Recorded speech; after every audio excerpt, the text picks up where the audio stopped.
Hi, I am back to continue to try and explain how one of America's most dangerous cults basically was the inspiration for a lot of the therapeutic programs for troubled youth that we have today. Today I wanted to focus on a type of program that I feel like doesn't get talked about as often, which is religious programs, and more specifically Bethel Boys Academy, aka Eagle Point Christian Academy, aka Gulf Coast Academy. I brought notes for this one. So we started off with Synanon, which is the cult that I'm referencing. A former member of Synanon named Mel Wasserman left and opened his own parent organization called Sea-Doo Educational Services in 1967. Important thing to note about Wasserman is that he was a national finance chair for Mitt Romney in his 2012 campaign. And if you didn't know, Mitt Romney at the time was the owner of Bain Capital, which also owned Aspen Education Group, which is another parent organization. Another co-chair of Mitt Romney's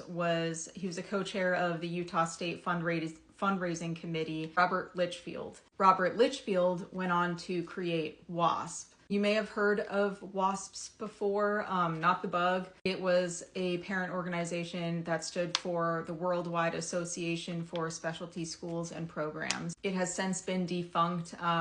It had a lot of notoriously abusive programs underneath it. Now, Robert Litchfield himself had a lot of, direct impact in the industry, but he wasn't alone in that. It was kind of a family gig. His younger brother, Narvin Litchfield, was also heavily involved in the industry. Originally called Bethel Boys Program, was a member of WASP's. It was also marketed by one of WASP's marketing arms, that is a tongue twister, called Teen Help. There was confirmed abuse at Bethel Boys Academy, and the academy closed in 2007, but it was then bought and renamed by none other than Narvin Litchfield. It was Bethel Boys Academy from 1978 until 2007, and then for a brief time it was Eagle Point Christian Academy, and then Narvin Litchfield took over and founded Gulf Coast Academy. He did this with a variety of programs, by the way. So yeah, this is just part one of the deep dive into Bethel Boys Academy